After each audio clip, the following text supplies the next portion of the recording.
नमस्कार, आप सभी का स्वागत है हमारे इस लाइव ब्रॉडकास्ट में। दोस्तों, आज का जो टॉपिक है वो है मैट्रिमोनियल डिस्प्यूट्स। मैट्रिमोनियल डिस्प्यूट का मतलब होता है पारिवारिक कलह। शादीशुदा लोगों में जो कलह कलेश होते हैं उसके बारे में डिस्कशन करने के लिए आज हमने इस टॉपिक को चुना है। दोस्तों, बहुत सारे लोग अपने परिवार में, अपने संबंधों में खुश नहीं होते। या तो वो चुनाव गलत कर लेते हैं, या वो चुनाव सही करने के बाद अपने अपने साथी के साथ पर्याप्त और सही तरीके से व्यवहार नहीं कर पाते, या फिर कोई ऐसा व्यक्ति उनके बीच में आ जाता है जिसकी वो अपने परिवार से, अपने पति से, अपनी पत्नी से, अपने साथी से ज्यादा सुनने लग जाते हैं। दोस्तों, अक्सर देखा गया है कि जिन रिश्तों को त्याग कर हम लोग एक नए रिश्ते को बनाते हैं, नए रिश्ते में जाते हैं, जोड़ते हैं, उन्हीं रिश्तों के लिए हम वो रिश्ता तोड़ने तक पहुंच जाते हैं। जिन रिश्तों को तोड़कर, जिन रिश्तों से दूर हटकर, जिन रिश्तों से भागकर हम इस नए रिश्ते में आए होते हैं। तो आज का प्रश्न यही है कि क्या हम इतने ज्यादा मूर्ख हैं कि हम उसके पीछे भागते हैं जो हमारे हाथ में नहीं है, जिसको हमने पा लिया वो हमारे लिए दो कौड़ी का हो जाता है। दोस्तों, इस बारे में सोचिए, और आप चाहें तो हमारे लिंक जो हमारे डिस्क्रिप्शन बॉक्स में है उसको क्लिक करके आप हमारी स्ट्रीम को ज्वाइन कर सकते हैं। आप सभी का स्वागत है।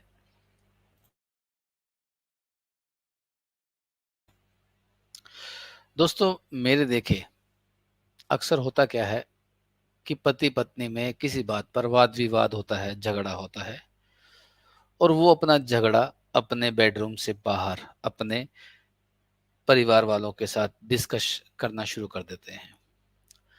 जिनसे वो डिस्कस करते हैं, या तो वो अपने दिल की बात बताते हैं, या फिर वो उनसे सलाह लेने के लिए इस बारे में बात करना शुरू करते हैं। और दोस्तों, यही सबसे बड़ी गलती होती है। आप जिनसे सलाह लेने जाते हैं वो सलाह आपको सही सलाह नहीं देते हैं, वो अपने हिसाब से जो सही होता है वह सलाह देते हैं। दोस्तों, मैंने किसी से सुना था कि अगर आप भूखे से सलाह मांगोगे तो वो आपको रोटी बचा के रखने की सलाह देगा। आप किसी गरीब से सलाह मांगोगे तो वह आपको पैसे कमाने की सलाह देगा। आप किसी ऐसे व्यक्ति से सलाह मांगोगे जो शारीरिक रूप से स्वस्थ नहीं है तो वो आपको अपने शरीर पर ध्यान देने की सलाह देगा। आपको क्या चाहिए? इसी से इस बात से किसी को कोई मतलब नहीं है। मतलब है तो केवल इतना कि वो आपसे क्या पा सकता है आपको सही सलाह देने के बाद।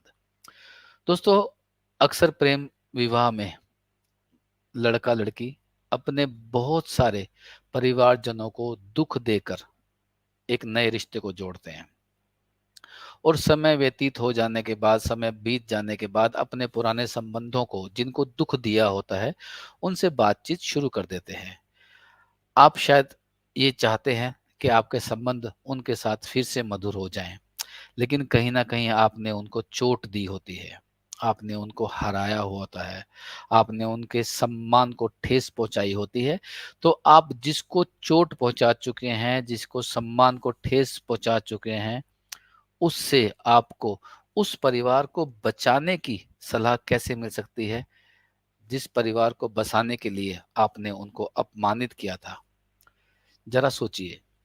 और मजे की बात यह है कि जब आप उनसे सलाह लेने चल देते हैं, वो सलाह देते हैं जिसमें उनका निजी फायदा है। आपका घर उजड़ता है, उजड़ जाए, आपका परिवार टूटता है, टूट जाए, वो अपनी हार का बदला लेते हैं आपको उस तरह की सलाह देकर जिस तरह की सलाह आप उनसे सच में चाहते नहीं हैं। आप चाहते हैं कि परिवार के लिए सही सलाह दी जाए। बस यही गलती हो जाती है। इस बात का ध्यान रखिए। कभी भी उन लोगों से सलाह ना लें जो कहीं ना कहीं आपसे और आपके उस रिश्ते को अच्छी दृष्टि से नहीं देखते हैं। दोस्तों, जख्म ना दो तरह के होते हैं। एक सतही रूप में दिखाई देता है और एक भीतर होता है। और जो जख्म भीतर का होता है ना, उसे ठीक करने के लिए भीतर जाना पड़ता है, और अगर हम भीतर जाए बिना उस जख्म को नज़रअंदाज करते रहें तो वह नासूर बन जाता है, और नासूर सच में बहुत दर्द का कारण भी बन जाता है। लोग अपने इच्छाओं के कारण या अपनी सुविधाओं के कारण या अपने अहम के कारण जख्मों को छेड़ते नहीं हैं, और वो सोचते हैं कि उनको बिना जख्म को छेड़े सब खुशी मिल जाएगी, सब बढ़िया हो जाएगा, लेकिन वो उनकी लगभग गलत फहमी होती है। जख्म को ठीक करना है तो जख्म को उघाड़ना पड़ेगा, और सहमति और असहमति से रिश्तों पर लगे हुए जख्मों को बिना कुरेदे ठीक नहीं कर सकते, कुरेदना तो पड़ेगा। जो रिश्तों को ख़राब करके बैठे हुए हैं, क्योंकि एक्चुअली होता क्या है कि लोग उस विषय पर बात नहीं करना चाहते जिनमें उन्हें लगता है कि उनकी खुद की गलती है, क्योंकि जो सही होगा वो बात करना चाहेगा, जो गलत होगा वो बात नहीं करना चाहेगा। गलत तो बचाव करता है कि सब कुछ चलता रहे और ऐसे ही होता रहे, क्योंकि उनके जो अहम ईगो जो उनका होता है ना भीतर का एक, जिसको वो एटीट्यूड कहते हैं, या कहते हैं कि जी हमारी सेल्फ रिस्पेक्ट जो है वो सेल्फ रिस्पेक्ट नहीं होती, एक्चुअल में वो नासूर बन चुकी होती है, जो ईगो का ही रूप होता है। दोस्तों, ये जो रास्ता है ये राजाजी नेशनल पार्क के भीतर से होकर निकलता है, और ये सीधा जाएगा जी आपका लक्ष्मण झूला, राम झूला को पार करते हुए जो नीलकंठ वाला रास्ता है नीरगड्डू पर, वहाँ पर जाके शायद मिलेगा। ये शायद मैं जगह का नाम सही बोल रहा हूँ या नहीं, नीरगड्डू ही है जगह है, वहाँ पर जाके पहुँचेगा। और दोस्तों, रात को ना इस रास्ते को बंद कर दिया जाता है, क्योंकि यहाँ पर जंगली जानवरों का आवागमन शुरू हो जाता है। छोटे जानवरों का तो गाड़ी पे कोई दिक्कत नहीं है, लेकिन बड़े जानवर जैसे कि हाथी जो है वो गाड़ी पर हमला कर देते हैं। तो दोस्तों, एक छोटी सी बात करते हैं। हमारे गुरुदेव ने एक बात कही थी, वो बात ऐसे थी कि होता क्या है, हमारा विवेक, हमारा मन और हमारी बुद्धि,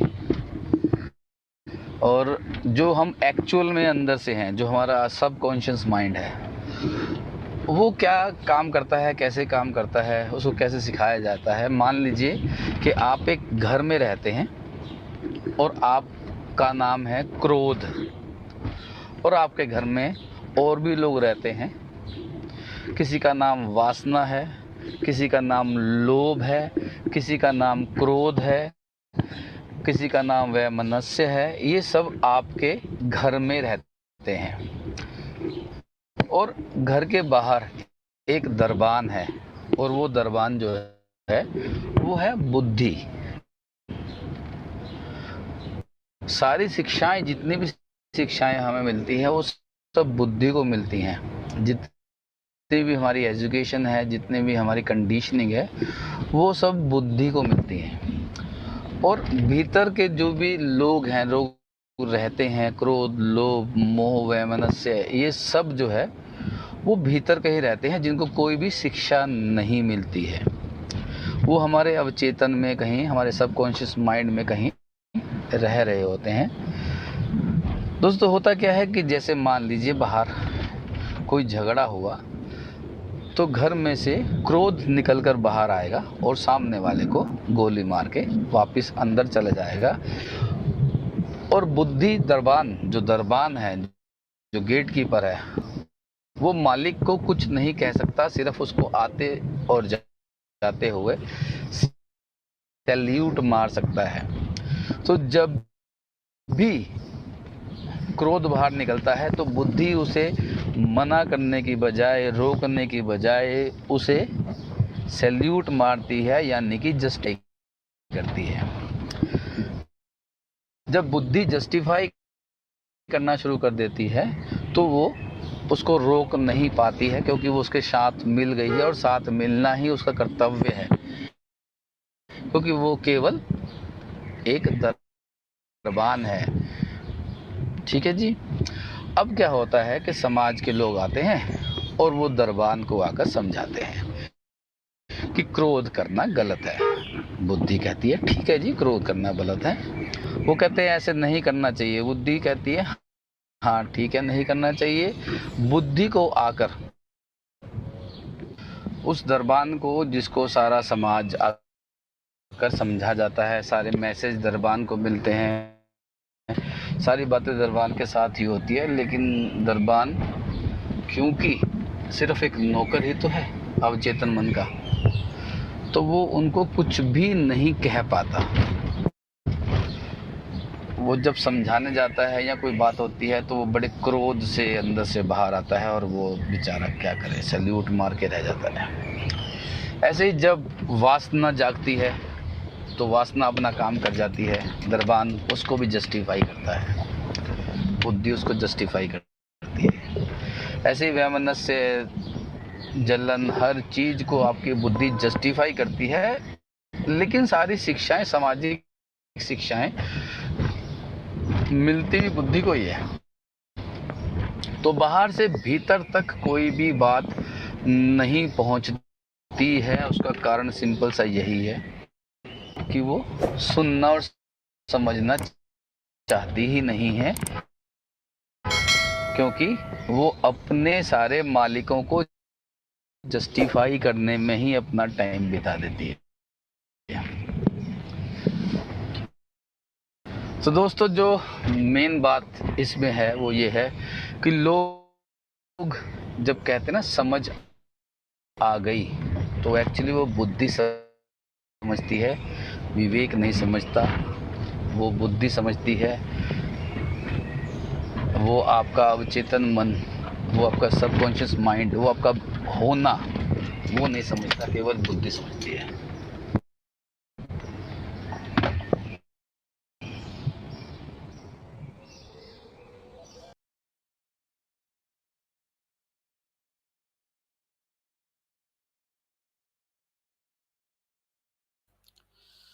दोस्तों, ये छोटी सी कहानी जो आपको सुनाई है, ये एक्चुअली हमारे मन को रिप्रेजेंट करती है, हमारी बुद्धि को, हमारे मन को दिखाती है कि वो कैसे काम करता है। दोस्तों, सच तो ये है कि हमारे भीतर समझने वाला, हमारे विवेक के अतिरिक्त कोई भी नहीं है। आज हमने एक ब्रॉडकास्ट रखा था जिसे हमने चाहा था कुछ लोग जुड़े, शायद हमारा मैसेज प्रॉपरली कन्वे नहीं हुआ है, कोई बात नहीं। हम लगभग एक दिन छोड़कर ऐसे ही लाइव स्ट्रीमिंग में आएंगे, लोग जुड़ेंगे, हम लोग बड़े होंगे और हमारा परिवार बड़ा होगा। हम और लोगों से, अपने सब्सक्राइबर से या अपने विजिटर से बात करेंगे। तो दोस्तों, आज का हमारा जो टॉपिक था वो था मैट्रिमोनियल डिस्प्यूट, जिस पे हम बात नहीं कर पाए। कुछ बातें हुई जरूर हैं, लेकिन हमें कोई ऐसा श्रोता नहीं मिला जिससे हम डिस्कस कर सकें। तो आज का ब्रॉडकास्ट हम खत्म करते हैं। फिर मिलेंगे आपसे 2 दिन के बाद एक नए टॉपिक के साथ। आशा है कि आप में से कोई हमसे जरूर जुड़ना चाहेगा। धन्यवाद।